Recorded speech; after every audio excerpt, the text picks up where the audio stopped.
ഇന്ന് ഉച്ചപൂജയും കളഭാലങ്കാര ചാർത്തും ഒക്കെ കഴിഞ്ഞിട്ട് ശ്രീലകത്ത് നട തുറന്നപ്പോൾ നമ്മുടെ പൊന്നുണ്ണിക്കണ്ണനെ കാണാൻ എത്ര ഭംഗിയായിരുന്നു എന്നറിയുമോ? തടിച്ചിരുണ്ട മിടുക്കനായ ഒരു ഉണ്ണിക്കണ്ണന് എന്തായിരുന്നു കൗതുകം എന്നറിയോ ആ മുഖത്ത്.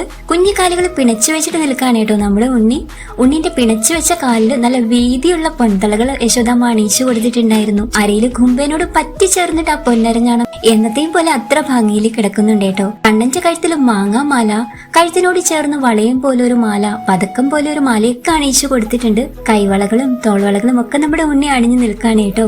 ഉണ്ണിയുടെ വലത് കയ്യിലൊരു പൊന്നോടക്കുഴലുണ്ട്. അത് ചുണ്ടോട് ചേർത്ത് പിടിച്ചിട്ട് അത്ര ഭംഗിയിൽ വേണുഗാനം പൊഴിച്ചിട്ട് നിൽക്കാനേട്ടോ. ഒറ്റ കൈകൊണ്ടാണ് ഇന്ന് ആ പൊന്നോടക്കുഴൽ പിടിച്ചിരിക്കുന്നത്. കാരണം എന്താണെന്നറിയോ? ഉണ്ണി തന്റെ ഇടത് കൈകൊണ്ട് ഗോവർദ്ധന പർവ്വതം അങ്ങനെയും ഉയർത്തി പിടിച്ചിരിക്കുകയാണ്. അങ്ങനെ ഗോവർദ്ധനധാരിയായിട്ടായിരുന്നു കേട്ടോ കണ്ണനിന്ന് ശ്രീലകത്ത്. ഭഗവാൻ നമുക്ക് ഉറപ്പ് നൽകുകയാണ്, എല്ലാ ആപത്തിൽ നിന്നും കാത്തിരക്ഷിക്കാൻ ഞാനുണ്ട് കൂടെ, നിങ്ങൾ ഒന്നുകൊണ്ടും പേടിക്കേണ്ടെന്ന്. കണ്ണന്റെ നെറ്റിയിൽ ഗോപിക്കുറി ആ മുഖത്തിന് അത്ര ഐശ്വര്യം കൊടുക്കുന്നുണ്ട് കേട്ടോ. ചെവിയിൽ ചെവിപ്പൂക്കൾ ഉണ്ടായിരുന്നു. കളഭം ചാർത്തിയ മയിൽപ്പീല് തലയിൽ ചാർത്തി കൊടുത്തിട്ടുണ്ട് അമ്മ. അതിന് വിധാനമായിട്ട് നല്ല ഭംഗിയുള്ള 2 തിരുമുടിമാലകൾ, കഴുത്തിലും അതുപോലെ ഭംഗിയുള്ള ഒരു ഉണ്ടമാലയും. അങ്ങനെ ഗോവർദ്ധനധാരിയായി ഇന്ന് ശ്രീലകത്ത് വിളങ്ങുന്ന നമ്മുടെ പൊന്നു ഭഗവാന്റെ ആനന്ദമയമായ തിരുവിടൽ മനസ്സിൽ വിചാരിച്ചിട്ട് എല്ലാവരും പ്രാർത്ഥിച്ചോളൂ കേട്ടോ.